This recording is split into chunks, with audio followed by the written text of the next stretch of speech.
भाई ये वायरस वाली बीमारी कब पीछा छोड़ेगी? अगर प्रकृति के साथ में हम लोग इसी प्रकार से खिलवाड़ करते रहे तो प्रकृति उसका रिफंड हमें करती करती है। किस रूप में? इन वायरसों के रूप में। अरे एक समय था कि हम लोगों ने कोरोना वायरस से बड़ी मुश्किल से छुटकारा पाया, उसके बाद में एचएमपीवी जैसा वायरस आया और अब जीबीएस।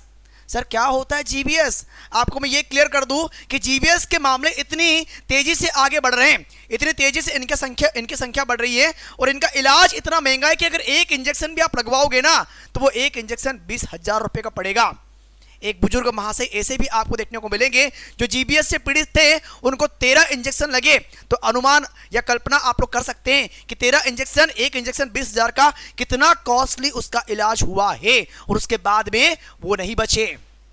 सोचने वाली बात है। अगर गरीब परिवार में इस प्रकार के वायरस से कोई संक्रमित होता है तो सोचेगा कि वो इलाज कैसे करवाएगा।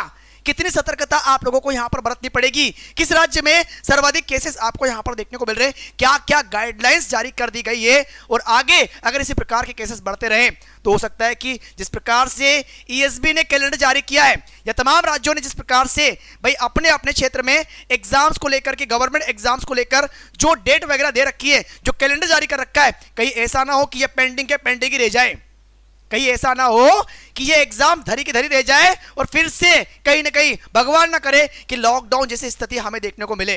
क्योंकि समय इतना स्थिर हो जाता है भाई, हमारे जीवन की जो सर्वाइवल कंडीशन है, जो एक्टिविटीज है, जो प्रतिदिन होती है, वो सारी की सारी स्टॉप हो जाती है। जो सेट है ऑलरेडी प्रॉपर तरीके से अपने करियर में, उन्हें समस्या नहीं होती है, लेकिन जो रनिंग कर रहे हैं उन्हीं की तो बैंड बज जाती है। तो यही बातें आज हम लोग यहां पर देखने वाले हैं जीबीएस के बारे में कि अगर आपने अभी से सतर्कता रखी तो कहीं ना कहीं इसे हम लोग काफी हद तक कम कर सकते हैं।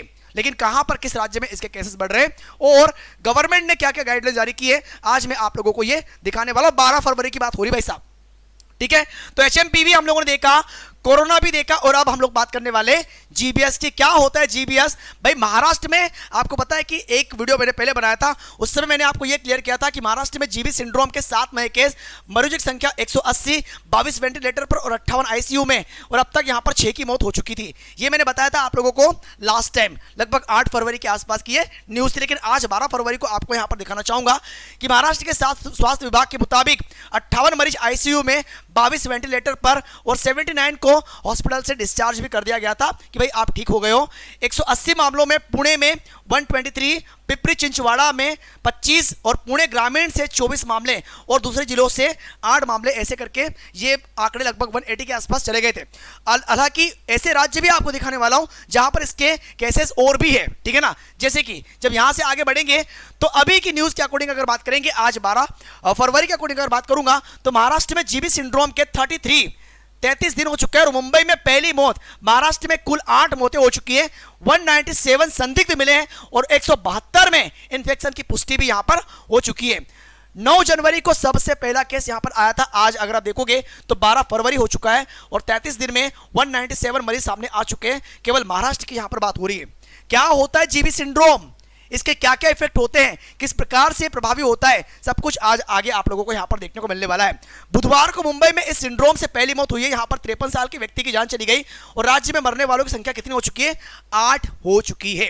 8 हो चुकी है। वर्तमान में 50 मरीज आईसीयू में और 20 मरीज वेंटिलेटर पर है। भाई साहब काफी कॉस्टली ट्रीटमेंट यहां पर चल रहा है इसका, ठीक है ना, बहुत अधिक। कैसे फैलता है ये आपको बताने वाला हूं। तो पुणे नगर निगम से 40 मरीज पाए गए, पीएमसी से जुड़े गांवों से 92 मरीज और 29 पिपरी चिंचवाड़ और 28 पुणे ग्रामीण से और 8 मरीज अन्य जिलों से और 50 आईसीयू में और 20 वेंटिलेटर सपोर्ट पर है। तो ये बात तो हम लोगों ने यहां पर देख ली थी। अब अन्य राज्यों में भी अगर आप देखोगे तो किन किन राज्यों में इसका फैलाव हो रहा है, उसके बाद आपको मैं बताने वाला हूं कि जीबी सिंड्रोम एक्चुअली ये फैलता कैसे है और ये बताने वाला हूं कि इसका प्रभाव आपके शरीर पर कहां पर पड़ता है, ठीक है। महाराष्ट्र में हम लोगों ने यहां पर देख लिया, तेलंगाना में भी है, तेलंगाना में, असम, पश्चिम बंगाल और राजस्थान, इनमें इनकी संख्या जो आपके सामने वर्तमान में यहां पर दी गई है, इसके अलावा इनकी संख्या और भी बढ़ती जा रही है, ठीक है। और भी क्या हो रही है? बढ़ती जा रही है। और अगर आप देखोगे तो एक्चुअली ये क्या करता है, ये सबसे ज्यादा जो इफेक्ट करता है तो ये आपके नर्व सिस्टम को प्रभावित करता है।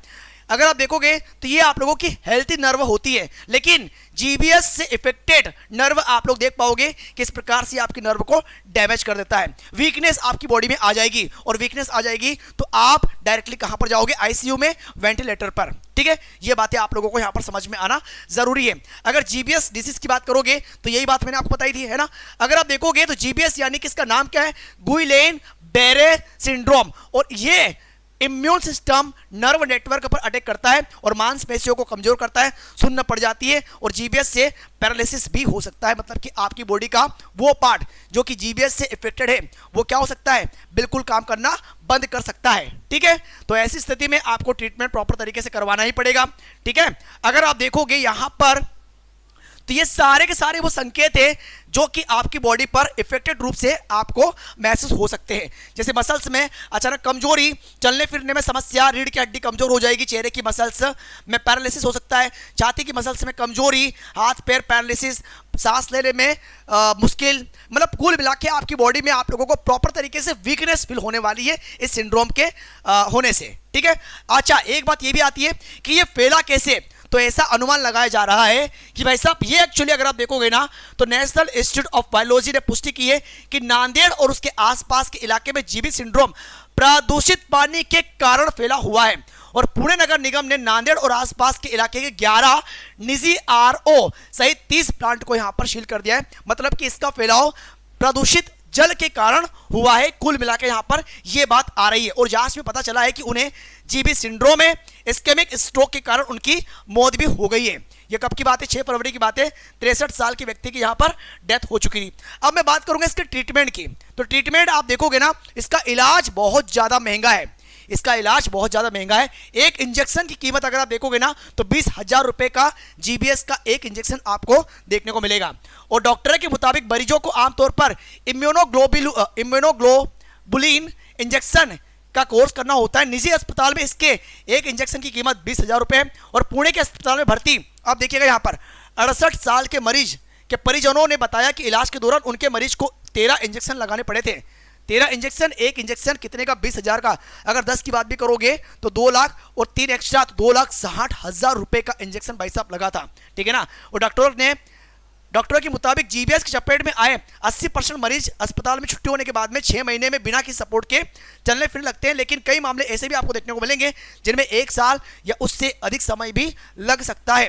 इतना हाईली चार्जेस ट्रीटमेंट अगर होगा तो एक नॉर्मल फैमिली वाला इंसान कैसे अपने परिवारजनों का इलाज करा सकता है। तो ऐसे में सबसे बेस्ट बात यह है कि प्रदूषित जल से दूर रहे, स्वस्थ रहे, अच्छा खाएं, अच्छी चीजों के संपर्क में रहें। जितना साफ सुथरा वातावरण हम लोग घर का बना के रखेंगे उतना बेहतर होगा हमारे स्वास्थ्य के लिए।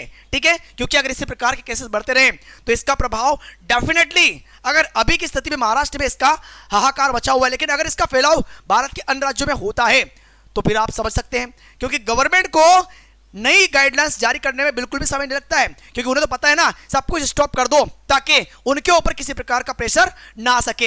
एग्जाम अगर लोगे रिजल्ट देना पड़ेगा, भर्ती करवानी पड़ेगी, इससे अच्छा है कि सब स्टॉप हो जाए तो टेंशन नहीं रहेगी। ऐसा इनकी मानसिकता है, तो हमें अपनी सतर्कता के अनुसार रहना है ताकि ऐसी कोई एक्टिविटी इनके मन में ना पल सके। ठीक है, तो यहां पर जीबीएस सिंड्रोम की सतर्कता से आप कितना सहमत हैं, अपनी राय कमेंट सेक्शन में देने का प्रयास जरूर करेगा। बाकी जो भी अपडेट होगा वो आप लोगों तक इसी प्रकार से पहुंचाई जाएगी। हालांकि महाराष्ट्र में जो एक्टिविटी हो रही है, खास करके महाराष्ट्र में जो स्थिति बनी हुई है, इसको लेकर के वहां के सीएम ने कंफर्म ये बात क्लियर कर दी है कि भाई साहब अगर ये स्थिति आगे इसी प्रकार से इसका फैलाव होता रहा तो हमें कुछ ना कुछ एक्शन लेना पड़ सकता है। लेकिन फिलहाल स्थिति कंट्रोल में है, लेकिन इसका फैलाव नहीं हो इसके लिए सतर्कता जरूरी है। बाकी डिपेंड करता है आपकी सोच के ऊपर कि आप इस मुद्दे पर क्या कहना चाहोगे, कि कितनी सतर्कता आप लोगों को रखनी चाहिए, क्योंकि केंद्र सरकार का कोई ठिकाना नहीं है, कब ये कौन सा एक्शन ले ले आप लोग खुद जानते हैं। बाकी जो भी अपडेट होगा इसी प्रकार के वीडियो के माध्यम से आप लोगों तक पहुंचा दिया जाएगा। तो हम लोग बहुत जल्दी मिलेंगे एक नई वीडियो में एक नई जानकारी के साथ। सो अभी के लिए बहुत बहुत धन्यवाद। Thank you. जय हिंद, जय भारत।